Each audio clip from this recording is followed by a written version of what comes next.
Hello. Please let me see your ticket stubs for the double-edged double bill. This week, the stories we tell about the Raven are from 2012.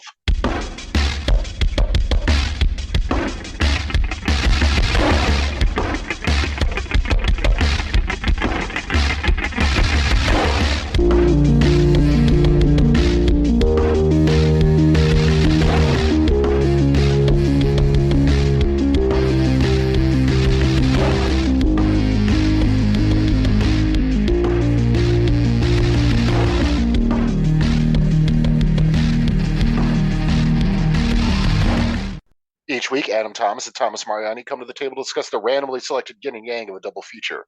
Then, both will have to pick a number between 1 and 10 or to seal their fates to the next episode. One will have 2 good movies, the other 2 bad ones. Let the chaos begin. I am Adam Thomas, and, I think my head would be large enough to play Edgar Allan Poe. And I am Thomas Mariani, and it might be me. Then again, it could be an elaborate version of me as detailed through various stories told by my family. Who knows? You have to stick around to the end to find out. Yeah, it's going to be a lot of, he sucks! So that's a very short documentary. Yeah. But welcome everybody to the Double-Edged Double Bill, where every week Adam and I cover a good and a bad movie related to the topic in question. And this was a topic as chosen by our patrons. Shout out patreon.com/TEDBpod. More on that later. And we are covering today, because the patrons chose it, we like doing years on the show, like going back to a previous year. And this time we decided we wanted to do one from the recent past in terms of, we started the show in 2018. It's almost been 5 years. It'll be come May, 5 years since we started the show. And we've usually done, episodes about movies that were released within that year during the years that we've been doing the show. But we decided to go back to earlier in the 2010s, which I still think is interesting in terms of particularly 2012, I would argue is a very curious transitional year. I would argue from what we had in the 2000s to what we kind of have now.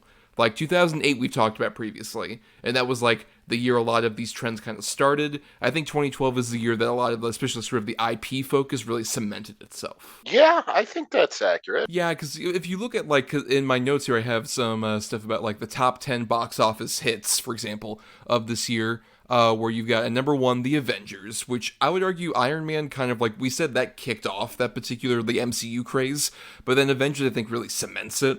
Because before that, you had, the stuff in between Iron Man and the Avengers, Iron Man 2, Captain America, the first Avenger, the first Thor, that were, successful, but at the same time didn't guarantee that, this would be the dominant franchise that it is. And then Avengers made, over $1 billion, and I think kind of cemented that permanently. I think from there, it's just kind of been, a nonstop ride, pretty much. Yeah, 100%. Yeah, for sure. But then you also had Skyfall's number 2, The Dark Knight Rises, The Hobbit, An Unexpected Journey. Remember when they made Hobbit movies? They're going to make them again. Warner Brothers wants that kind of shit to happen again. Great, good, awesome. Ice Age Continental Drift. Remember when they made Ice Age movies? Twilight Breaking Dawn Part 2, The Amazing Spider-Man, Madagascar 3, The Hunger Games, the first Hunger Games, and Men in Black 3. So you start getting that sort of franchise dominance. Obviously that had been a thing prior to this year necessarily, but this is, I think, the first year where especially you start getting multiple billion-dollar grosses is notable, because Skyfall, Dark Knight Rises, and Avengers all made over $1 billion, and that happens now every year there's at least a couple, unless it's a COVID year or something like that. Yeah, no, I mean, it's, unfortunately the way it is now. Every year, probably, like you said, even post this, it seems like the top 10 are franchises, sequels, remakes, or something related to an IP, and it's kind of a shame. Yes, though we should also credit, this is the same year in terms of the Oscars, our Oscar nominees for Best Picture. You got Amour, Beast of the Southern Wild, Django Unchained, Les Mis, Life of Pi, Lincoln, Silver Linings Playbook, Zero Dark 30, and the winner, Argo. Everyone's favorite movie. That's a rough lineup. I would never call any of those a great movie. I think there's some fine movies in there, but none of those are what a phenomenal film. I mean, this is still them recovering off of the artist year, where The like that fuck. had just won. So I think it's at least a slight step up in that there are a solid amount of good movies, I would argue in Yeah, this. it's not. Yeah, it's not like The Artist and Crash. It's not a bunch of Right. those. Yeah, that's true. It's not quite those. Argo is just like, it's, a movie that came out and everyone was like, that was reasonably entertaining. And then Ben Affleck's, career kind of sputtered and spiraled, and now he's got that Air Jordans movie coming out. So, things kind of tumble and weave. Which, wow, I really don't care about that movie at all. It looks like a movie that, like, would only have interest in seeing is like on TNT circa like the mid 2000s while my father fell asleep on the couch. Yeah, it looks like an Apple Plus original to me. I wouldn't quite say that because it feels more just like a movie that would have actually been successful, like I had mentioned, like in the 90s or 2000s in theaters, would have made a decent amount of money, and then shown up on like TNT or something like that. I at least feel like it feels like a mid-budget year that we wouldn't get that much, especially like we're talking about in 2012. Those movies kind of stop existing after this particular year, I would say. Yeah, that's true. I guess you know everything. What do I know? Well, why don't you pray tell a bit more? Like, what do you think is sort of like significant to some degree about this kind of era or this year in film? I don't know. I wasn't awake. I was in a coma. No, I think we kind of already hit it. Like this is where you really start to see the sort of the really big franchises start to phase out the sort of little movies that could. I mean, Argo winning and all that, sure, but you're always going to have those type of movies for Best Picture. It's very rare that I mean, obviously nowadays you get a superhero movie nominated almost every year, or Top Gun Maverick or something like that. Like they still recognize sort of the big blockbuster movies, but I mean, it's just that's all we get anymore. At least that put butts in the seats in theaters. Like everything everywhere all at once, like obviously that had an incredible theatrical run, but that is so rare to happen. And I think this is really the start of it, where if there's a movie coming out that's not tied to an IP or an existing franchise or based on a comic book or whatever the fuck, if it's coming out and you want to see it, you better get there within the first like couple weeks, or else it might not be in the theater anymore. And I think that's a shame. It's hard to sort of be able to go see the really interesting films that come out anymore because they just don't last. That's true. And then even then, like with the superhero stuff, this also feels like the last time that you sort of had like filmmakers actually shaping those superhero franchises where, I don't want to talk about them, but Joss Whedon added his stamp to the Avengers, and Yeah. his particular brand of snark has kind of affected every single one of those Marvel movies since this point. 100%. Yeah, no, yeah. Look how fucking cool I am. Let's show her butt. Well, look how cool I am, but also let me make a snarky remark about, isn't this kind of silly that we're kind of doing this, but I'm still doing it, so it's still kind of cool, but I pointed out that it was silly. So Right, that makes me, right. like, cool. I'm in on the joke, so I'm fucking cool. Right. And even at the same time, you also have, like, The Dark Knight Rises, where I would argue Nolan is, like, one of the last examples of that, even for, like, DC, where, like, after this you would get, like, a Zack Snyder, obviously, but even he was trying to build a universe as opposed to, like, an auteur guy who was trying to make, like, at least, like, a trilogy, as opposed to, like, no, we're trying to, like, expand this into, like, a large universe thing, and he even didn't want to do that fucking third movie. We've talked about it. You can tell, Yeah. like, he didn't necessarily want to do that. Yeah, I mean, and by the way, hashtag restore the Snyderverse. That's nobody's ever said that before. I'm going to be the first one. And it's a good thing you said it, and it's not at all, like, indicative of a sad, stupid sort of sect of the internet that should stop doing that. Yep, 100%. I'm the first. But also a big thing about this year, just on, like, a personal note, this was the year I actually started doing podcast stuff, which, shout out to our friend Rafe Telsch. He had his show, a Widescreen Warrior show, and I was a fan who, like, he just opened up things where, like, hey, anybody want to pop in and be on the show, come on. And I was the only one who did it, and then I just became a co-host due to sticking around, and that started me on the little podcast journey. So you have Rafe is to blame. Well, that's basically what I did with you. I just started guesting on a show you used to be part of, and now I'm just kind of stuck around. I could bow out at any minute, though. Believe me. Like He's tried many times. Yeah, we might get a couple minutes into this, and I'm done. Like, who knows? But Adam, and miss out on this other episode, 'cause especially compared to like 2012 is a year we've covered only a couple times, which is interesting to note. When I put this poll together, we've only covered about 6 movies from this year, where you got The Dark Knight Rises, which we mentioned, but also Zero Dark 30, the Total Recall remake not too long ago, Brave, Lords of Salem, and your favorite Oogie Loves. Why would you want to miss out on a potential other Oogie Loves? Yeah, you're right. How dare I? Man, fucking. This show's brought you so much joy. Mm-hmm. Yeah, that's true. And Christopher Lloyd and Jamie Presley, they are Hispanic. Oh, Oogie Loves. But we're not here to talk about Oogie Loves today, Adam. We're here to talk about the 2 movies you picked at the end of the last episode, in which you had the bad pick of The Raven, and my good pick of Stories We Tell. So let's go ahead and jump in them with our bad pick, The Raven. This crime is familiar to me. Edgar Allan Poe. To what may I attribute the honor of your call? The night before last, a young girl and her mother were found murdered. The daughter's body was lodged in a chimney. The mother's head severed with a straight razor. You're referring to one of my stories, a work of fiction. I'm afraid I am not. Do you actually think that I murdered these people? What cannot be disputed is that your imagination is the inspiration of a horrendous crime. I love you, Edgar. Be careful.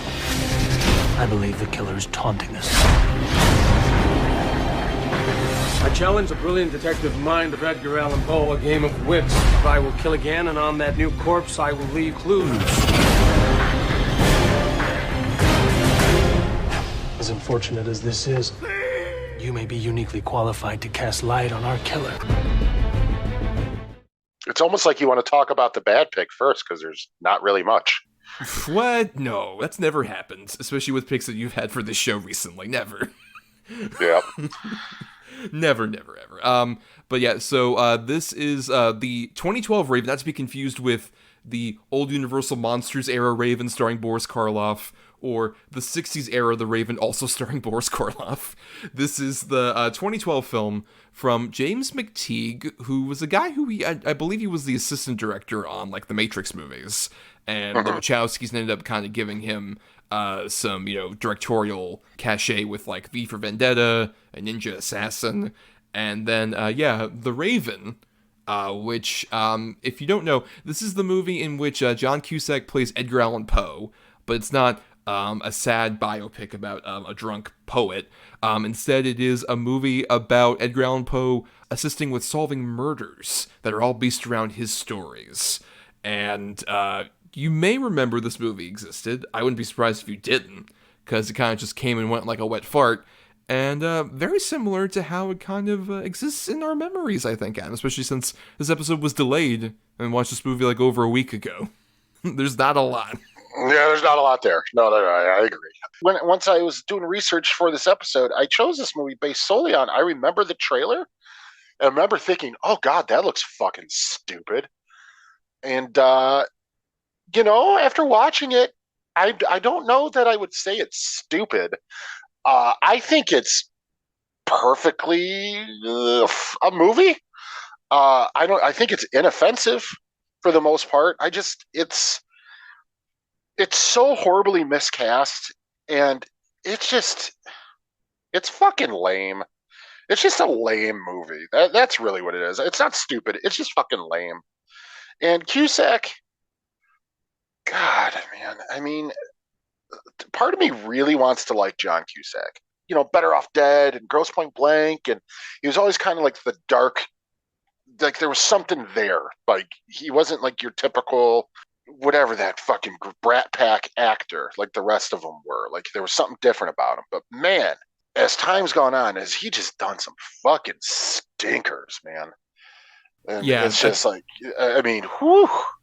I think that's honestly, the most interesting thing to talk about with this movie is I think this is the last time that it feels like he could lead a movie like this, which, to be fair, it's like a $26 million movie, which once again wouldn't really happen that much after this. Like a mid-budget thriller movie about Edgar Allan Poe even would not really like happen nowadays. Now it would have to be like, I don't know, part of a weird League of Extraordinary Gentlemen style universe they're building up, where Edgar Allan Poe has a sixth sense for murder or something. Yeah, like him and T.S. Eliot team up in like a hot air balloon. Or Jules Verne, as this fucking movie teases by the end of it. Oh, that's right. Right, yeah, but with like the Cusack of it all, like Cusack to me was always so interesting because he was kind of like the laid back, chill kind of cool, which is what made a lot of his sort of characters interesting. Like even all the way back to like a Say Anything, or even when you get to like around the High Fidelities or the Grosse Point Blanks. Like the only reason High Fidelity like works at all is because of like his charm and Jack Black's charm. Because on paper, that movie's about awful people I would never want to be around. Oh, the worst fucking people. The worst people. But they're charming enough to make that work. And I think that was sort of like his saving grace, he could turn on that charm. And then it's around this time, like the beginning of the 2010s, where that laid backness starts to become complete apathy. And like, because this was not too long after like Hot Tub Time Machine, Ugh. where like that movie has a lot of problems already, but even when I liked that movie when I first saw it, he was always the big problem because he's like weirdly the lead character, but his entire story is like completely throwaway, and he looks dead inside the entire time. Oh yeah, he has no interest being there. No. Like, yeah. I mean, even to the point where he didn't even want to do the sequel, which the sequel to Hot Tub Time Machine is not good. But still, it's like, I don't understand. And like, he'll pop up in these random action movies that are straight to DVD with like Tom Jane was in one of them. And he's always playing like a hitman or an assassin now. Like John Cusack, I think that's one of the big problems too. John Cusack does not have the makings of an action star. And he got pigeonholed into starting doing like action movies. And it just doesn't work. He does not fit that bill whatsoever. Yeah. People dog on, like, say, Nick Cage or some of the other people that do a lot of those, like, Redbox movies. Like Travolta and shit, yeah. But at the very least, like, those guys can at least have, like, some kind of, like, presence or life to them. Yeah, they're having fun, at least. Right, as opposed to Cusack in all these movies has looked dead inside. I don't think he has been alive in a movie since Chirac, the Spike Lee movie. And that's been a while. Yeah, I'd say that's accurate. Yeah. Didn't he play Nixon? Well, look, that's in The Butler. That's, and to be fair, he's one of many weird. No, there's a lot of problems in that movie. Yeah. Like Alan Rickman is Ronald Reagan. That's the weirdest one. Oh God, that movie's very weird. Lee Daniels as the Butler is a very weird movie. But anyway, to get back to I guess the Raven of it all, I would say here Cusack is weirdly kind of like half tired, but also half at least kind of trying to do like a weird performance as Edgar Allan Poe. But I think the trouble is with this movie, like you mentioned this earlier, where you're like, oh, it's like completely inoffensive. And honestly, like with James McTeague and like all of that sort of potential silliness that could be there, it's kind of more insulting this movie isn't stupider. Like, I wish this movie went full bore with the stupidity of its premise, which is a dumb premise, and it's just like, if you're gonna do that, go as hard as like the one moment in this movie I thought was like kind of like fun and lively and weird is like the one death that's the pit and the pendulum, where the guy is like getting like completely sawed in half, and like you have the close up of the saw and like the blood's coming down the blade, and I'm like, do stupid shit like that. Most of it's just like a really dull procedural. Yeah, it totally, and it doesn't help too that, you know, back to whatever accent he's attempting to do sounds so forced. There's no chemistry between him and Alice Eve. There's no chemistry between him and sort of like Luke Evans, even as like a buddy cop movie. There's no chemistry between him and the dumb fake pet raccoon they invented for him for this movie.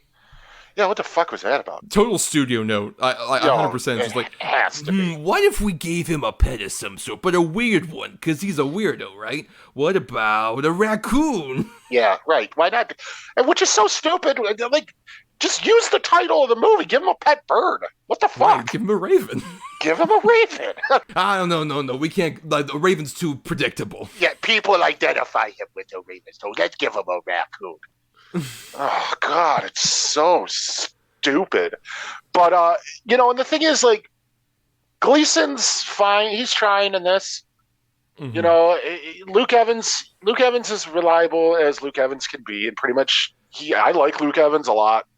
I don't know, to be fair, this is, I think, during sort of his, like, wilderness period where I wasn't a fan of him. This feels kind of like when people try to put him in sort of, like, cardboard, like, hunky guy kind of roles. Yeah, no, he doesn't work. The only time he's ever worked is when it's a fucking parody of that as Gaston in Beauty and the Beast. Right, He like the worked only as good a part parody. about that. Right. Yeah, he works as a parody of these big tough guys. Or I thought he was pretty good in the Fast and Furious movie he was in, but it's just, yeah, this movie is just miscast kind of up and down. And like you said, the tone of it, it becomes this weird, like, gray procedural movie where I completely agree. There's the part with the pitch and the pendulum, which is super fun. The dude riding in on the horse into the ball is kind of fun. Like, it's just crazy and lunacy. If this movie would have kept up that sort of tone and just really went for the gore and went for the craziness of it all, it probably would have worked. You still would have had to recast it. I mean, it still wouldn't would it work with You Cusack. still need somebody with more of like a pumpkin-shaped head to play Edgar Allan Poe. Because you can't... Cusack doesn't quite... Cusack has like a peanut head. He doesn't quite have like the good pumpkin, kind of big boulder head. That's why the guy who just played him in that Cooper movie, which I haven't seen, but it's like as soon as I heard he's Edgar Allan Poe, I'm like, oh yeah, okay. Yeah, Dudley Dursley from Harry Potter movies, yes. Yeah, you're like, oh yeah, of course. Yeah, I'm sure. Yeah, naturally. That did make sense. Yeah, 100%. Or like how Jeffrey Combs has played him 100 times. Like, yeah, I get it. It works. You could have got Jeffrey Combs for this movie. You're telling me he wouldn't have done it? He absolutely would have done it. The problem is that they want to get somebody who, at this point, they felt was kind of a star. And they also want to make him less of like a weirdo with, like you mentioned, like the Alice Eve love interest character, which has a lot of weird connotations given. Obviously, she didn't exist, and this movie technically takes place not too long after his wife died, who was his first cousin, who was like 15 years his junior? In real life? Well, I'm not surprised they left that out. Right. Yeah, it's not shocking necessarily, but it's all part of like the weird problem this movie has, where it's like we want to base this guy on like, you know, a real figure who people know because of like, oh, the Raven and the Telltale Heart, all this stuff, that we want to have that cachet. But like, we don't want to include anything about this guy that feels anywhere close to him, except that he's like a drunk. Like, that's about it. Like, the only vaguely based on true story thing was that Edgar Allan Poe was like found on like a park bench. Like, nearly dead. Nearly dead, and then died at the hospital, really. And they contrive a whole dumb mystery plot around this word. Like, also, the mystery plot is so weird where, like, they want to have, like, red herrings, like, maybe Poe actually did it because one of these victims was a critic. Or, maybe it could be this other person who's, like, involved, like her dad or any of these other people. And then it's, like, the guy who sets his typewriter who we saw in, like, a couple shots. I know. Because he's a fan. He's a super fan. Oh. So now our work, we're so much alike. Oh, fucking get this tired-ass, stupid trope. Like I said, they couldn't even do anything interesting. Like, you know what it worked? Honestly, you could take this idea and have it be Edgar Allan Poe in London trying to help find Jack the Ripper or something like that. Like, do something completely crazy, but where it's just this fucking typist. It's so stupid. And where did he get the resources to build all these things and literally build out the bottom of the newspaper company? Like, what the fuck? It's just so stupid. Like, I don't even necessarily mind the idea of like, oh, it's the Edgar Allan Poe, like sort of fanboy who's like trying to like put out like his different sort of like stories as like murders. Like, I don't mind that idea necessarily. I think that could be interesting. It's just the trouble of like when it's a character like who is nothing, and then it's just like, guess what? I was there the whole time. Yeah, you never suspected a thing. No, I didn't. I didn't know you were here. Right. Yeah, if they would have done something where you kind of get to know this character a little bit, or you don't see him at all. And then the reveal is it's just some fucking crazed fan. But I hate that the beats. I guess this movie is pretty fucking stupid. I hate the sort of the stereotypical like, oh, who is it mystery, and you already know, oh, it's someone we already seen before. Like, that's pretty much a guarantee right in the tone of this movie. Like, it's gonna be a reveal of some side character.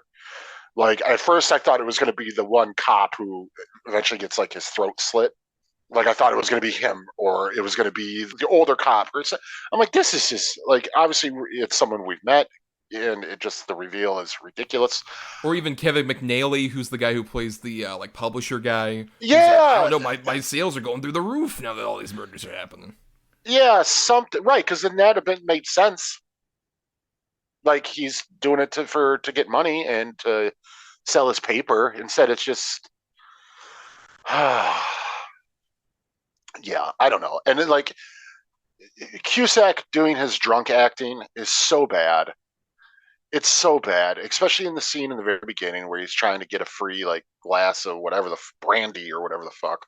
Which, by the way, if you're brandy drunk all the time, like, oh god, stop. But and then he's like insulting everybody in the bar and stuff. Like, it's so dumb. You know what? I fucking hate this movie. But like the thing is, like, if it embraced, like I said, that sort of that dumbness a bit more, because like with McTeague, that was kind of like what worked about like V for Vendetta and Ninja Assassin, was that dude like really leaned into like, let's make this absurd kind of angle. Right. And it almost feels like post Ninja Assassin not doing very well. He's like, well, I guess I gotta restrain that. It's like, no man, that's what works about you. Don't restrain yourself. Go full bore with it. Yeah, because Ninja Assassin is out of control. Yeah. Like, it's fucking wild. That's why I love that movie. I love the action and the sort of just insanity of, like, the ninja magic and all that. Yeah, this one is just too restrained. Like I said, if they would have went kind of full gusto with the violence or the gore and really made, like, this crazy, almost, like, slasher-type movie, or even, like, Saw or something, which you can tell there's tinges of that here, too.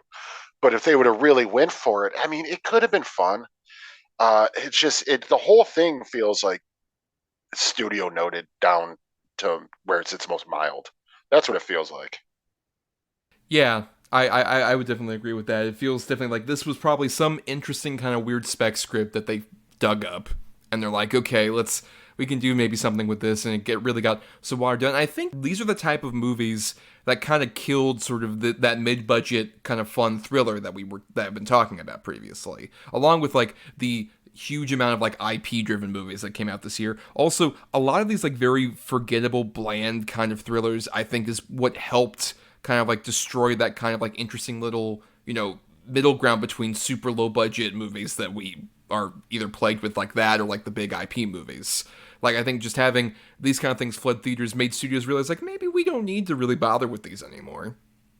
I mean, what's the last one you can really think of? Like, I don't know. Well, I mean, the thing is, like, they do come out, but they're never really in theaters as much. I think that's another thing we didn't even talk about with, like, 2012 is the last year before, like, in 2013 is when we start getting, like, I believe that's when, like, House of Cards premieres on Netflix, which, like, starts the whole Netflix streaming element, and I think eventually gives way to, like, movies premiering on there. So that's where you get those movies. They're just, like, on streaming services, and they're buried, and you don't really see them that much. But they're made. They're just lying around. Yeah. I mean, unfortunately, when shit like this comes out, that tends to happen. I mean, all we need is a couple more real sort of critical bombs from the MCU. I mean, we already had Eternals, Thor: Love and Thunder, and Ant-Man: Quantumania. Get about two more of those, and you know they're going to restructure a little bit. I mean, that's all it takes is just one really bad one to kill a franchise or kill a sort of I don't want to call it a movement, but a genre, really. Yeah, but even at the same time, like, I'm given a bit of hope by, like, as of even earlier this year, we had stuff like Plane. Yeah. Like, Plane is a very middle ground, fun, dumb, like, sort of mid-budget action movie that surprisingly, like, really worked with audiences, and now we're getting Ship, I believe, which is the spin-off with fucking the Luke Cage Coulter. guy. I know. I want it to be called Boat so bad. Instead of Ship. Well, look, just call it Boat. No, I don't know. Keep up with, like, this theme of just, like, plane, ship, automobile. Yeah, that's what I'm saying. Call it plane, boat, balloon, gyroscope, blimp, all of them with Mike Coulter. Oh, yeah. Why not? So we might see a resurgence of those, but hopefully, there aren't as many sort of the Ravens out there necessarily. Yeah. Adam, I think we're kind of done with talking about the Raven. So any passing final thoughts you potentially have about the Raven? No. Nah, it's a perfectly forgettable film. I will never watch it again. I will never remember that I even did watch it like 5 years from now. I'm like, oh yeah, did I ever see that? It's just, nah, it's another clunker from me on this one. Yeah, Quoth the Raven. Oh yeah, that was a movie. I think that's all we're going to really remember, really, yes. I'm going to remember you saying that more than anything because it was just so terrible. Yeah, but it's stuck in your mind, right? It actually had some kind of impact. Yeah, it's in there. Yes. But now let's talk about a very different film. Stories We Tell. When you're in the middle of a story, it isn't a story at all, but only a confusion, a dark roaring, a blindness. Dad, can you just go back over that one line? I was being so real. Oh, oh, oh, oh. Well, I guess if you could start by describing Mom in as much detail as possible. She was the most fun I could think of as a child. She was very warm. She was, full of life. I remember all of a sudden my mom not being around, and I can remember adults crying. Mom must have thought, what did I do wrong that led to this? I think it's our family, and every family has a story. Nobody ever talked about it. What do you remember me saying? This is a great story. This is a great, great story. So, Stories We Tell came out October 12th, 2012 in Canada, which is the native land of Miss Sarah Polley, who was the director of this documentary, we should mention, one of the few documentaries we've covered on the show, only our second one, honestly. And this is an interesting little movie that's basically, if you're unaware, because this is a smaller movie, it is about Sarah Polley discovering sort of the background of her conception, because it's mainly about Polley interviewing her father and her other family members as they sort of investigate her lineage after their mother has died several years ago before, like when Polley was very young. And so she's trying to investigate about, like, the sort of rumors that have gone around about, like, who exactly her father is, because many say it wasn't, like, the man who raised her. I've said this before, I think, on the show when we did, like, our best of the decade, like, ages ago, for this decade, the 2010s. This is one of my favorite movies of the decade. I think it's such a fascinating documentary about sort of, like, looking back at your past and trying to, like, find out, like, the particulars of it, but realizing that, like, that comes through the various different skewed perspectives of people around you in your life, or even people that enter your life when you find out who they are. But I'm very curious, Adam, what did you think of Stories We Tell? I liked it. I liked it quite a bit. I went in basically blind, not knowing much about it, other than kind of what you've mentioned here and there. And I did, like, probably read the IMDb sort of, brief summary and shit like that. But I went in basically blind. Watch it, wasn't sure where it was going at first. I like I said, I kind of knew, like, there's going to be some revelations about her childhood or whatever, and I mean, you get that, but it really sort of, there's like a 1-2 punch moment that I was like, whoa, what the fuck? That really, like, I was really surprised by, I guess you could say. But yeah, other than that, I mean, it's just kind of a really sweet movie about this family that, might not be perfect. The matriarch of the family might not have been a perfect person, and she had problems too, and her life wasn't easy either. And it's sort of like breaking down sort of maybe the way certain people idolize their parents and hold them in such a different regard and look at them like, oh, they're my parents, and not necessarily, oh, they're people too that are flawed and have problems. And this is sort of the deconstruction of that. I mean, the fact that her one brother talks about how open he was talking to her father about his sex life with his mother and things like that. Like, you don't hear about that. That's sort of a taboo topic you don't really talk about. And I mean, as you can tell, even with the way the father reacts about it and stuff like that. I thought it was a really cool, different way of a sort of a deconstruction of a typical sort of family unit. And there's just a lot more layers that keep coming on. Like, I didn't know until halfway through that the one brother and the one sister were only her half brothers and sister, that their mom was married before. And it's just kind of what happened to her with that. And then it's just, I found it all really, really fascinating, moving in parts too, for sure.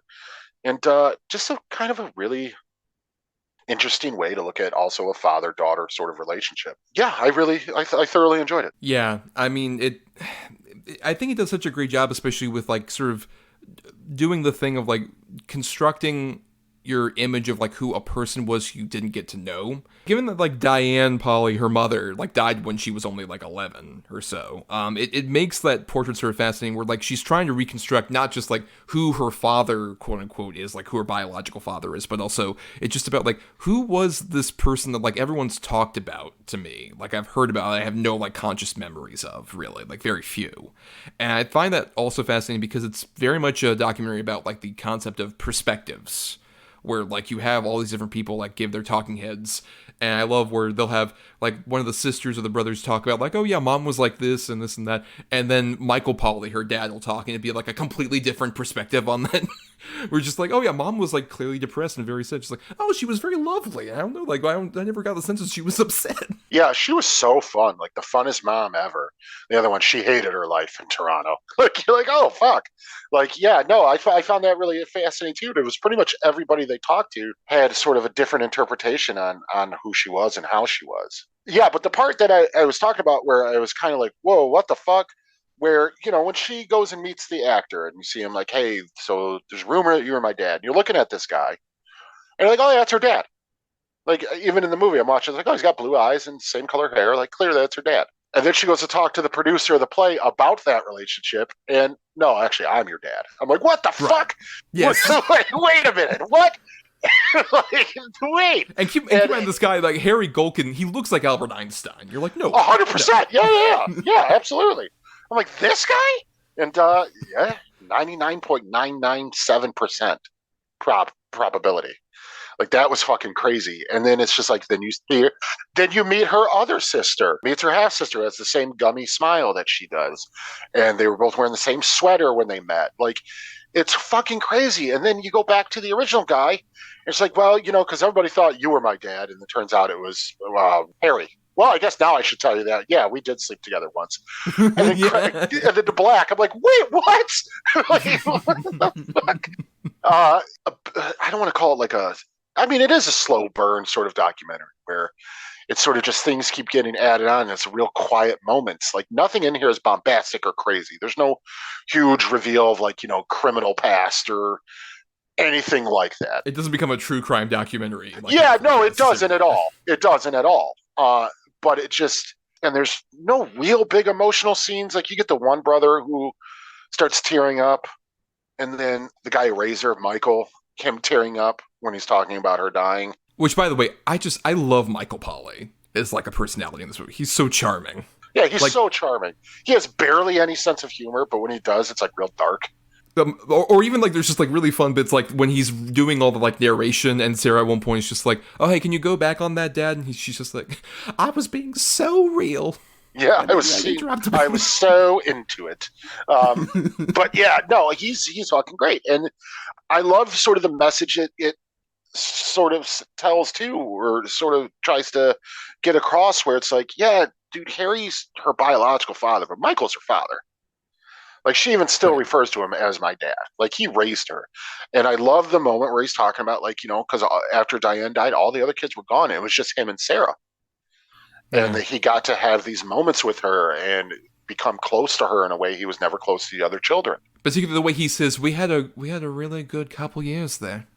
It's, like, so wistful and beautiful. Right. And then when he's when she told him about Harry, she comes around and gives him a hug.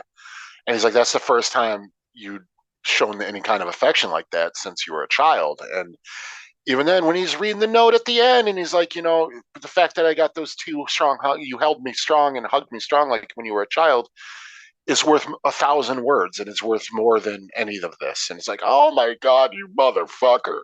It's like, it's so sweet and just beautiful. But then also the stuff with Harry and Diane, you get the real sense that there was a beautiful romance there, that he really thoroughly was in love with her. And that's the other thing about this too, that they easily could have done. They easily could have sort of, you know, for lack of a better term, slut shamed Diane or made her out to be this horrible person because she had extramarital affairs. And they don't do that at all.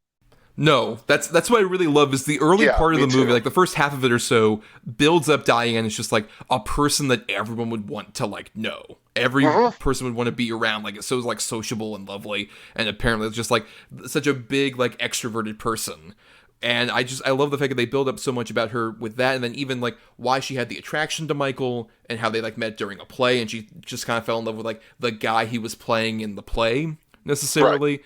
And then it came to terms of like, oh wait, no, he's not like that. He's very introverted and doesn't want to like go out. But like they have a weird like still like it's an opposites attract kind of thing that kept them together for so long. Even there's the point where she has the affair, and then like it seems like everything might be rocky, and then Michael like just starts writing her love notes, and then they get back together, and it's very sweet, and like it really sort of sells beautifully how like Diane is like this complicated person, but at the same time someone who you get a full portrait of, even if it's through different recollections from various different people. Yeah, and even the fact that there's times where Michael's like, I understood why she took a lover. He's like, I don't blame her. He's like, I encouraged it almost. He's like, because I couldn't be there for her, and and it's a really sort of frank discussion on sort of sexuality in a relationship and a marriage too, to where it was very important to her and not so much to him. And it's just that was part of their many problems, and it's just kind of his acceptance of, I was definitely part of the reason for the affair for sure. And he's not really mad about it. He's not upset about it, and he's just it. Mainly, because like he said, he got Sarah because of it. And B, it's just, she's gone. Like, what is there to be upset about? She's gone. There's nothing that can change. It happened. Mm-hmm. And I guess my main takeaway from this is how beautiful and perfect just the general acceptance is of a person for all their faults and all their, sort of charm and the goods and the bads, and just how it's okay to still sort of idolize that person, and you don't have they were just another person. Like Diane was just a person who had, wanted to live above where she was and wanted more excitement out of life. She was married young, went through a horrible divorce, problems with the kids, and then married a guy who she thought was more exciting. And turns out he wasn't, and had more kids. And not to say she didn't love her kids, she clearly did. Or even that she didn't love Michael necessarily. Yeah, right. But she didn't want to be relegated just to Michael's wife and these kids' mother. She wanted to be herself too, and discover sort of her own passions in her own life and things like that. And sometimes, unfortunately, I'm a father who's getting out of a long-term relationship now and things like that, and you sort of forget to take time out to be yourself. You sort of relegate yourself to, I'm husband and dad, or wife and mom, and that can really fuck with people's head, and it sort of becomes the finality of the whole situation is terrifying sometimes. And I think she sort of came to that conclusion early, like, this is not all that I am, this is not all that I want to be. And for some people, that's all they do want to be, that's all they strive to be. Like Michael was completely fine with being husband, dad, worker. She wasn't. She wanted more out of life. And, she realized it. And it sounds like, later on in life, she kind of had a good life. And I mean, yeah, there was adultery and stuff, but she was enjoying herself. She was doing what she wanted to do. She was working in the theater. She was having a romance with this other man who was into the arts just as much as she is. And it's just kind of, it's super important that you figure out who you are too. You don't just relegate yourself to being a half of another pre-existing relationship or things like that. Like, yes, I'm a dad. I'm a dad first and foremost, always will be. It's my favorite thing I've ever done. But I also, am taking time. Obviously, that's why I went on sabbatical and stuff like that. I'm not exactly there yet. I mean, it's going to take a long time, but trying to figure out who I am at the same time. And it's just, I'm almost 40 years old, and I'm just now doing that for the first time since I started dating my wife, which would have been 15, 16 years at this point. And it's a scary journey to take, but it's also exciting. And, it helps when you have people in your corner, almost like how Michael was, or Harry was, or people like that who are there for you. Like everybody, even the people that knew she was having the affair, and her brother, and all this stuff, like they were still pulling for her at all times. They were super supportive of her. That's what makes the movie so endearing and awesome. where it's like, yes, this is Sarah Polley's story to figure out who her father was, to figure out more about her mother, but it's also Diane's story, and it's Harry's story, and it's Michael's story, and it's their brother's story, and her sister's story.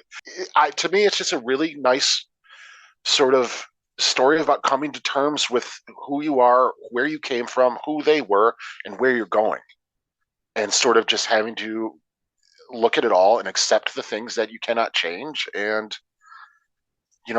progress. You just have to move forward. And I think it's a really sort of sweet, beautiful movie for that. Well, and I think another big thing with like sort of the Polley of it all, it's not just like an investigation necessarily for her, because like what I like is that there's several points in the documentary where all of her family members who are like being interviewed say just like, what do you want to do with this documentary exactly? Like, what exactly is the goal here? And I think what I like is the fact that Polley is able to like be very naked about like, I don't kind of know. Like, I don't know if I'm going to release this documentary. I don't know what I necessarily want to do. And what I kind of love is, like, with something we haven't even talked about that much, the recreations, where there's a lot of moments where you see, like, sort of flashbacks, quote-unquote, of, like, Diane and Harry and all these other people that are, like, that are reenactments and stuff like that based on, like, these different things that we hear. It's also very much, like, what it kind of, at least what I feel it comes to, is, like, Sarah not only is, like, I want to find out all this stuff, but also I want to present this portrait of, like, who my mother was and what she meant to people, and have that with, like, especially those recreations do a beautiful job in how they, like, blend nearly seamlessly with, like, the actual footage. Like, the first time I saw this movie, I genuinely was, like, floored when I saw, like, Polley, like, filming some of those segments and shit like that, where it's like, oh my god. You watch it again, it's very clear the differences. Like, sure. I was just, like, so swept up in the story that I was just like, oh no, this is all, like, clearly real footage. Obviously, like, that close-up they have on Harry when he's contemplating things at the funeral, clearly, like, was real and didn't have any kind of, like, intentionality to it or whatever. And I love that the movie also feels very much just like, I want to present this tribute to especially my mother, who was an entertainer, was, like, an actress and wanted to be, like, a bigger sort of, like, performer, and, like, give her some kind of, like, a documentation of what, like, at least everyone thought of her as. Yeah, right, exactly. And yeah, I never thought of this as sort of an investigative piece either. Like, that's what I went in kind of thinking it was going to be, but that's not what it is at all. It's more just about discovery than investigating. Like, and even the fact is that, like, she basically, I mean, it wasn't confirmed, but she's known since she was a child that, and everybody else did, that Michael probably wasn't her biological father. Right, like they joked about it. Yeah, it was like an open secret, a joke. Yeah, all that stuff. This movie's from what, 2014, I believe? 2012. Jesus, 2014. I wonder what year it's from. Yeah, I don't know. Well, I didn't realize, either that, the good thing about it, at least she did get to, for Sarah Polley, she was able to find all these things out and sort of have any kind of relationship with Harry Dolkin and all that. Because, he passed away, like 6 years later, I think. Oh, and even Michael Polley also passed away not too, like, a couple years after this as well. Yeah, right. So, in a weird way, it's definitely closure in a way. But it's just thinking about that and how a lot of them have passed on now and things like it. It just makes the film even more, like, endearing because, like, oh, thank God she got to at least do this.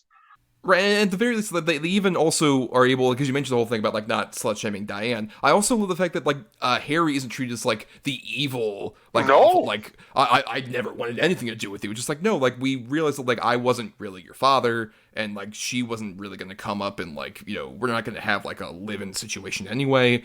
So we just kind of mutually said, like, no, Michael's actually your father, and I completely respect that. But at the same time, he has that giddiness almost about just, like, because his wife talks about, like, oh, he was so excited when he came back, and he was, like, kind of bouncing up for joy. Like, it was the first time I'd seen him, like, so happy in so long. I know, and then he still has all the pictures that Diane sent him of her. Yeah. No, I agree. He's not the villain. He was genuinely in love with Diane. Like, he genuinely wanted to make it work and things like that. It didn't. And he was accepting of that. Like I said, Michael's accepting of it, of Sarah and, her sort of lineage and Harry being her biological father. He straight up says, like, it changes nothing between us. Yeah. It doesn't matter. I don't even like that his reaction to that isn't even in just that. It's just like, this is a really great story, which is, like, true. It's a really interesting story, and that gets him to actually write again and be creative for the first time in decades. And I understand. And the thing is, even when Harry wasn't really, wasn't plus on the idea of the documentary and sort of the angles it was taking, but ultimately he was accepting that if that's what you want to do, fine. But I understand his side of it too. That's the thing. Even that doesn't paint him as villain. He's like, well, it's kind of my story too. Like I'm the only one now who can speak for what happened with me and Diane and blah blah blah. But you get it. Like you get where he's coming from. But at the same time, yeah, he's still there for her.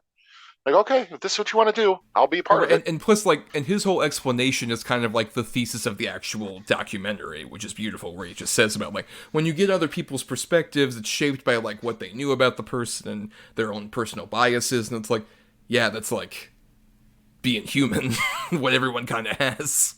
Right, exactly. It's a sweet documentary, man. I really did enjoy it. I don't think I'm as plus on it as you. Like, it's not, like, one of my favorite things I've ever seen, but I did really, really like it. Yeah, I think it just hit me at a very interesting time where, like, back then I was still in college, and I was just like, whoa, this, like, blew my fucking mind, man. It's so beautiful and emotional, but I still do really love it. And I think it's a big testament to, like, Polley as a filmmaker, where, like, she obviously just recently won Best Adapted Screenplay Oscar for Women Talking, but I think, like, all of her movies do such a beautiful job of, like, showing that kind of perspective of people who have, like, these inherent flaws to them, like with Away From Her or Take This Waltz. Those are all, I think, really great movies about people who have very inherent, like, flawed relationships, especially when those two are about, like, marriages that kind of fall apart for very different reasons, even from this movie in particular. And I think she has such a really great grasp on, like, very personal perspective stuff, and this feels very much like her kind of taking those interests and, like, self-applying them, but not in a way that also feels, like, masturbatory necessarily. It doesn't feel just like, oh, this is my amazing story and everything. Just like, no, it feels like this is like someone like sort of going through a therapy in a way, but not in a way that's also like, oh, I should leave the room, this is awkward. It's like, no, it's like this is something that she like kind of needed to do, but at the same time it's incredibly fascinating and kind of universal to some degree for anybody who, I don't know, has a weird family that has like fucked up shit in their past that like not everybody talks about. It kind of feels almost cathartic in that way to like see somebody express that and get that out of like other people in their family. Yeah, I mean, yeah, I completely agree. But yeah, I don't know, Adam, any, I guess, final thoughts here on Stories We Tell? No, not really. Like I said, I think it's a really good documentary. It's a very sort of moving story about a family and sort of making your own family and accepting your own family, and I just thoroughly enjoyed it. Polley's, always been an interesting filmmaker. Like, I'm not necessarily a huge fan of everything she's done, but I think everything she's done is unique, and that's that alone says something. And this is no different. Like, there's no other documentary like this one. I mean, there's documentaries about finding your roots and things like that, but they take different angles compared to what this one does. And yeah, I really like it. Yeah, none of them have necessarily the additional layer that we didn't really talk about, like Sarah Polley's past as like an actress. And how that also kind of affects it, where that whole sequence where she talks about like the tabloids nearly like leaked it out, and I had to like yell at them over the phone while I was dressed up in like caveman garb for that Mr. Nobody movie. Yeah. Which is like such a great bit of this movie. But yeah, it just shows that like even like for her, where like she kind of went into that business in her own way and realized that like, oh well, my parents have a history in this, but like I don't really know that, especially my mother, necessarily as well as I did previously. And like having like this sort of like cathartic thing for her also ends up like weirdly like connecting her to her family in a more interesting way, where it's like, well, all this stuff happened, but yet my entire life still happened at the same time, which I think is like really beautiful and touching, where it's just like your entire life was sort of like under a previous notion that you kind of vaguely were aware of, but then you find out the truth of it, and it doesn't like completely shatter your concept of like what your family's life was and what like those relationships meant to you. And if anything, just strengthens them even more, because like, wow, all this stuff happened and I still got to like become the person I was because of like my father and my mother and my entire family being that. And I love even like the chemistry that everybody has. Like, there's the great bits where like one of her brothers is talking about that and she's trying to explain the documentary, and he's like, oh, is this a good angle for me? Is this good? do I look good in this particular light or whatever? It's really beautifully handled, where I get like a full portrait of like what this family's sort of chemistry is and who all these people are. And yeah, I think it's a beautiful documentary that is like more of what I would like kind of want. Like, this is more my slice of documentary, quite frankly, than like you mentioned, the true crime or like the heavy investigation things. It's like, no, not necessarily, just like a nice intimate story that gives you more immersed in like the lives of real people. I think it's a beautiful little thing. But now, let's get to our weekly segment, the Double Redo. Double Redo. Double Redo. Double Redo. Double Redo. Double Redo. Double Redo. That works. So the Double Redo is a segment that we do every week in which Adam and I bring to the table, an alternate double feature, as it were. We talk about a good and a bad movie related to the topic that, one we recommend to you and one we would recommend you steer away from. So Adam, you're going first here. What are your Double Redo choices for the 2012 episode here? Alrighty. So my good choice is one that I wasn't too plus on when I first saw it. Just because I analyzed it a little too much and things like that. But now that I've watched it, 11 years later, I'm really quite fond of it. I think it's a fun movie. It's Looper, the Rian Johnson, Joe Gordon-Levitt, Bruce Willis movie. I don't want to say too much about it just in case nobody's seen it, which is crazy. But I just think it's a solid sci-fi sort of action thriller. Filled with really good performances, questionable practical makeup for some reason. He already looked enough like him. They didn't really have to do all that, but I think it's just a super solid movie. Joe Gordon-Levitt, Emily Blunt. Hell of a cast. Jeff Daniels as a villain, crazy, but he really works. Looper, just a really cool little movie. And then for my bad, briefly, I have the sequel to the Piranha 3D, which was super fun. And then they came out, a year or two later with, I think, the very limited release direct-to-DVD Piranha 3 Double D. And it's garbage. It is just, it takes everything its predecessor did in terms of sleaziness and thinks what made it fun and thinks the answer is to, fucking dial it up 10 more notches. And all that does is make for an unwatchable, just questionably offensive movie. It's not fun. It's just kind of gross out humor for gross out humor in a lot of points, and just nudity for nudity's sake, which worked in the first one. But it's just a lousy fucking movie. And I heard there's another one coming out, which I wouldn't be surprised. I kind of hope not. But it just perfect example of a shitty direct-to-video horror sequel. I have seen both of yours. Looper, I think, is pretty great. It still is, I would say, probably my least favorite Rian Johnson movie, but I still think it's pretty great because I think that guy is incredibly consistent. Star Wars fans who have certain feelings about The Last Jedi can throw tomatoes at me. Dare you. I don't care. Right, good point. He ruined everything, actually. Not Book of Boba Fett or any of these other... Or those fans themselves in general. Yeah, right. No, it was Rian Johnson, the director. No, it was all him. But motherfucker. But I think Looper works pretty tremendously for me. I would say that I agree with you. The makeup's the biggest problem I have, because Joseph Gordon-Levitt to Bruce Willis, it's not that big of a leap to say young version of Bruce Willis, sure, why not? Because I think, honestly, that kind of weird makeup I feel like that kind of led the way for a lot of the weird de-aging we've gotten. Has happened since then. It feels like, let's not do makeup, let's do a de-aged version of young Bruce Willis. It's no, let's not do that either. That's way worse. Why are we doing that? We there's a lot of fun sequences, particularly all the stuff with Paul Dano's character. I think it's tremendous. That whole sort of set piece that involves his character, I think is tremendously done. And I would say, if anything, my biggest problem is once it goes to sort of the stuff where Emily Blunt's character enters, it's not my favorite necessarily. I think that's where the movie kind of slows down to a bit more of a crawl than it has to, and it was kind of more of this fun, tense sci-fi thriller prior to that, but still very enjoyable overall. And then Piranha 3 Double D, I think the problem with that one for me is that with Piranha 3D, what worked about that was that you had Alexandra Aja, who sort of took okay, we're doing a dumb B movie, kind of what Piranha sort of in theory was spoofing, but we're going to play it very straight.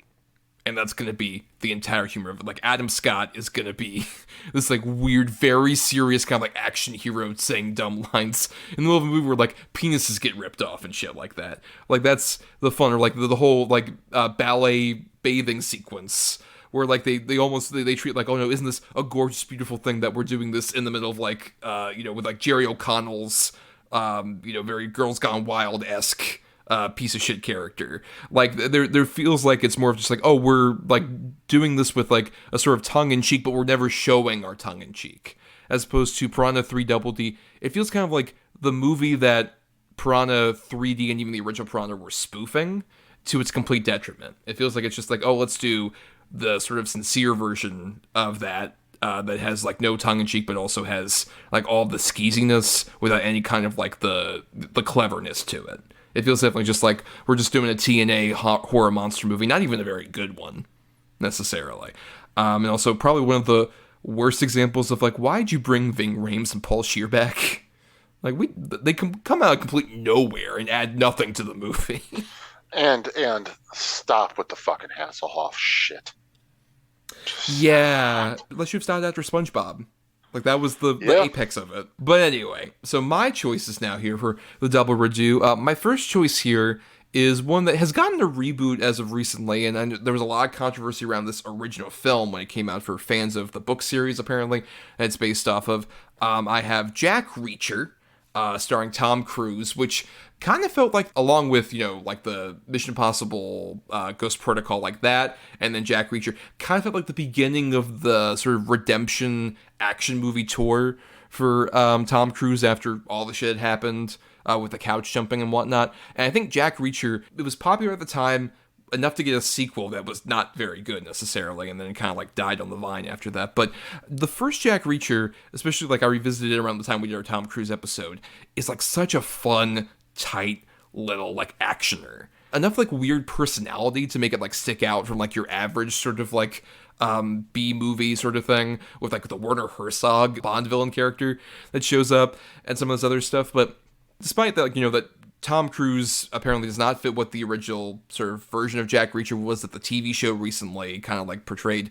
I still get the sense that this dude's a badass motherfucker. I don't want to be on his bad side whatsoever. Like the whole scene where like those assholes are at the bar and he's just like, hey, you want to step outside? And he just kicks their fucking teeth in is so good. And it feels like kind of the perfect sort of like Sunday afternoon movie, honestly, to me, where it's just like there's a lot of like tense thrills, like particularly that opening sort of like snipe moment that happens, and then the explanation of it later from Jack and all this other stuff is like so wonderfully done, and it does such great stuff, and it's directed by Chris McQuarrie, who of course would later go on to direct all like the Mission Impossibles after this, and it's a really solid directorial flourish from not his debut, because that was like Wave the Gun way back in the day, but this is, I believe his first movie since then, and it's tremendously directed, and it sort of shows like it's him testing the ground for like what he would later do with like those great Mission Impossible movies with like bigger budgets and all this other stuff.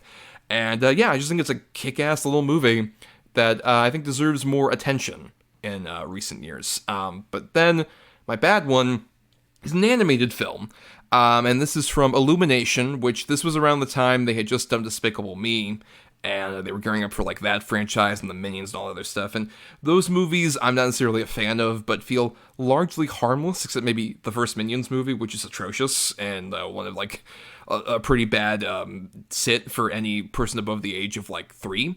But at the very least, they're doing that with their own property. That's fine. They can do whatever they want with like the Minions or whatever. I have a lot more of a problem when they take the Lorax, which is my choice. They take Dr. Seuss's source material, which, recent events have kind of determined, like, oh yeah, Dr. Seuss isn't necessarily sacred. Like, he's not somebody who's completely free of any guilt or fault or whatever, necessarily, if you look back at some of his books. But the Lorax feels like so pure to me. It's just like, it's a book that's about like preserving the environment and having a character who kind of like represents the affront that like man has done against nature. And like it feels like so much more like a sincere, genuine book about like so much of that. And Illumination turned that into like the most crass, commercial, patronizing movie to like not just like any adult who would be watching, but even to like children. It feels so much like an insulting movie that like the only weird legacy of it was, and this is a very much early 2010s thing, there are certain people who were fans of the Onceler character on Tumblr, and that became like a whole sort of weird meme. I was kind of phasing out of like any kind of Tumblr related things around this time, so it felt very odd to me. But overall, yeah, this movie though, at its core, it just feels like it is the crass, commercial, dumb version of the story that had like some kind of acorn of purity that like Seuss originally envisioned for this is completely like disintegrated with this movie. And it's like so like aggressively annoying and just feels like it takes a lot of like the themes and the designs that Dr. Seuss had and just completely just puts them to like the most conventional, dumb, pandering, bullshitty version of a movie. Not helped also by all of the like really insulting tie-ins that the marketing had, where it was like, oh hey, you like save the environment with the Lorax while you also ride in our fucking like Subaru SUV sponsored by the Lorax. It's like, guys, fuck off. What are you doing? Even any of that aside, the movie doesn't help to sort of feel like this crass commercial version of what seemed at least like a very honest sort of story about, actually giving a shit about something, as opposed to a movie that's like crass and cynical and commercial, and I think teaches all of that shit very insultingly toward children. Yeah, I've seen both of your choices. I really do like Jack Reacher quite a bit as well. The sequel's fine, I guess. But yeah, I really like Jack Reacher. I love Werner Herzog. One of like only 2 or 3 Jai Courtneys that I actually like too. He's really good in it. Yes. I love the bar fight scene. It's great. My favorite thing in the movie is when Tom Cruise is on the phone with Jai Courtney and he's like, I'm going to stomp you to death and drink your blood from my boot. Yeah. You're like, holy fuck. Like, he ain't fucking around. No, Jack Reacher is really cool. Exciting gun fights, car chases. Oh, yeah. The car chase with the helicopter is amazing. Oh, it's so fucking great. Yes. And a really fun Robert Duvall. Yes, who pops in very late in the movie. And he's awesome. Yeah, I really dig Jack Reacher. And yeah, the Lorax is garbage. I saw it probably, I don't know if I saw it at the theater. I can't think of, I might have gone with my sister at the time because she would have been, in her like 10 or 11. I want to say that's the case. And I was bored to tears and kind of offended the whole time because, again, I've never found Dr. Seuss to be really like a super sacred thing. I think there's a couple of his stories like that, are considered sacred, like The Grinch, Cat in the Hat. I would never call Lorax one of those, but it did completely pollute and sort of bastardize any sort of message that the source material might have had just to make this... Pollute being the operative word. Right, yeah. Just to make this commercial clusterfuck of a film. Like, it's terrible. And, on paper, Danny DeVito as the Lorax, great casting. Doesn't work. None of the voice acting works in this movie. Ed Helms is horribly annoying. The whole thing just doesn't work. Yeah, Lorax is garbage. Well, let's repeat our titles for everybody out there in case you want to add some or remove some from your watch lists out there, Adam. I had, for my good, Looper, and for my bad, I had Piranha 3 Double D. And for my good, I had Jack Reacher, and for my bad, I had The Lorax. And we're going to be getting to the end of the show here, so stay tuned as we do our picking for next week at the very end. But first, we got to thank some people, like Chris Oliver for our intro and outro music used for the show. Listen to more of his music at chrisoliver.bandcamp.com. Thanks to Christian Thor Lally for our artwork. Follow him at Night of Water on various socials. That's night with a K, _of_water, for all of his great stuff out there on the internet. And thanks, of course, to our Patreon supporters, patreon.com/DETBpod, where for just $1 a month, you get to do stuff like vote in polls, which, the poll ended up getting us this particular episode topic of 2012, so thank you for that. And you also get to listen to bonus podcasts. We just recently put out our March Madness for Best Animated Film. We put out the bonus episode last week. That was from last year, where we did the best movie sequels and stuff. And we have that other one for Best Animated Film that is on the Patreon right now. For $1, you can listen to that. And it's a doozy. It's over 4.5 hours long, but it was a lot of fun. I was going to say, if you like the one about sequels, you can get about another hour worth of material on the new one. So enjoy. Yeah, quite a lot. And then also there will be a poll this particular Wednesday, and it's for a very special occasion, Adam, because like I said, our anniversary episode's coming up in about a month, and we for our big anniversary episode, we kind of contemplate what we're going to do 5 years, what's like the big thing, and we decided to do a fun topic idea of special edition, which is to say, we're going to cover a good and a bad movie we've covered previously again. Because there are certain ones, especially from the earlier part of the show, where we're like, we didn't do justice to that particular movie. So we're going to be like, you know what, let's give it another go. And you have the bad picks for that, which the patrons get to vote for. So which two choices, Adam, do the patrons get to vote for like what we can revisit and cover again on the show potentially? Well, I picked two that, for different reasons. One is that I felt kind of unfairly got chosen for the bad. And another which is just so fascinatingly bad that I feel can have another go around. For the one that I felt maybe not necessarily is a bad movie, I have Tango and Cash. And for the most fascinatingly bad movie, I have Nothing But Trouble. That's true, yeah. We covered Tango and Cash on our Sylvester Stallone episode, and Nothing But Trouble on our Actors Playing Multiple Roles episode. Either one of those, there's more to talk about that we didn't even scratch the surface on, particularly Nothing But Trouble, man. There's a lot. We could do a whole show just on Nothing But Trouble. We could do an entire, not even just one episode, but like the Nothing But Trouble minute, a podcast no one would listen to. But you all get to vote which one of those we get to recover. But yeah, you get access to, like I said, that bonus episode and a bunch of like hours of bonus episodes, and though you can get to vote in polls for just that $1 a month. It really helps out, keeps the show going. Really appreciate it. And you can follow us on places like Instagram, Twitter, or Facebook at DEDBpod. And you can also email us feedback over on our email, doubleedgeddoublebill@gmail.com, all spelled out. And for more of me, you can find me on Twitter and letterboxes at NotTheWho'sTommy. And you also do some writing at both marianithomas.wordpress.com and at film-cred.com. And you know what? Just another shout out while I'm here.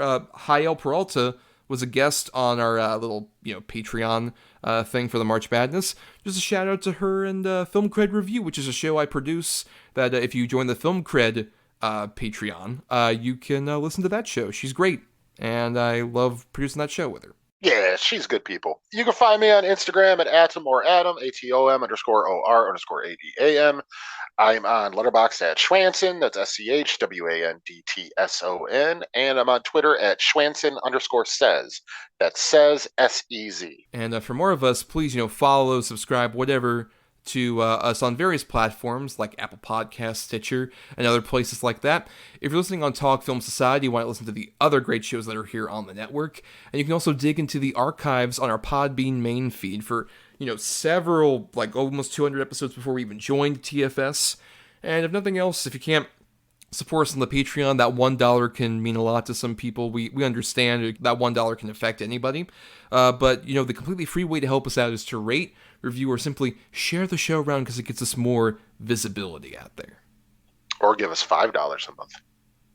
You could do that too. It's not restricted to just $1. Yeah, let's do that. I'll take as much as you can give us. Why are we telling them not to give us anything? Yeah, just give us all of it. Life savings, please. We give you so much entertainment. This quality show. Yeah, that never has audio problems or anything.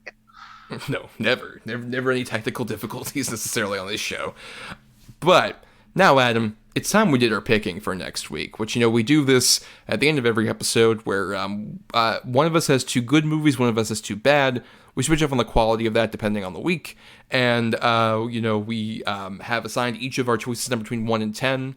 And the other person will choose randomly a number, and that whatever that is closest to gets us our good and our bad feature. So, for example, Adam has the two good choices. And I could say, I want to go with number 3. And he'll say, okay, that's close to number 2, which has this particular movie on it. That gets us the good movie, and then we do the same thing for the bad choices. And this will be interesting, because keep in mind, Adam still has something in his back pocket, because ever since last May, he and I were given vetoes to use one single veto that we had used before our anniversary comes up. In this case, it'll just be in about a month. And Adam still has his. He hasn't used his yet, and he has to use it or lose it. So if he hears one of my bad choices, for example, for this particular episode that we're going to be picking for, he can say, actually, I don't want to have that particular choice covered. I'm going to take the cannoli, unless that choice is gone. And we have to go whatever other choice is there. And we have an interesting episode here that the timeliness of it kind of got us, was affected by our delay. that we had from last week. But the day we're actually putting this episode out is the 10th anniversary of the passing, unfortunately, of Mr. Roger Ebert, a wonderful critic who inspired me in particular to kind of pursue sort of talking about film and writing about film. And, I've been wanting to kind of do this ever since the inception of the show, and I'm glad we finally kind of get to do it here, which is we're going to be covering one of Roger Ebert's great and one of his worst movies of all time. Like the movies that he said were either one of his ones that he loved so much and one of the ones that he thought was the worst possible. And I think it'll be interesting to cover, and especially talk about the history of Ebert as a critic. Yeah, I'm excited. I think it's an interesting, cool, unique topic. Right, yes. And you have the good, I have the bad. So, very curious, Adam, for your good picks. I'm going to go ahead and pick number 10.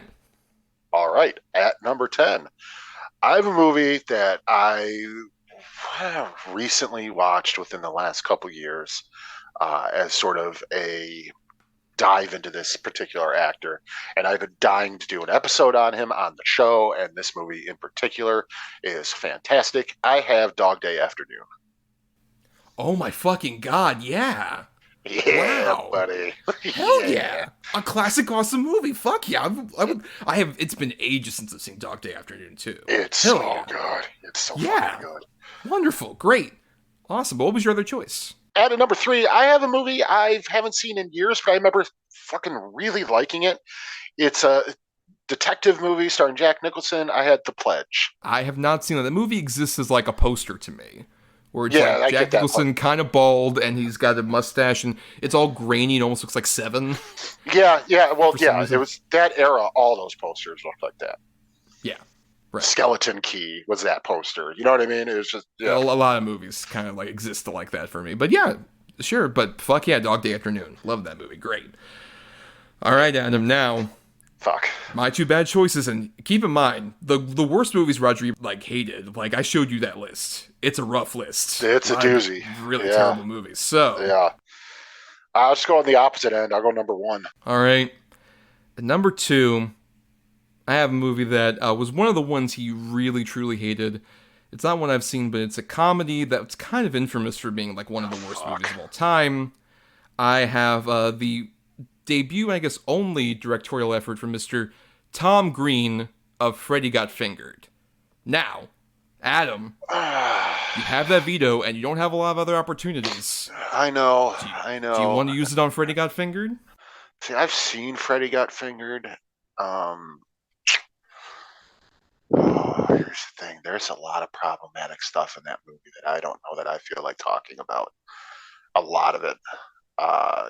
Sexual assault type stuff. Mm-hmm. Yeah, all right. Now I guess I'm taking the cannoli. Oh, shit!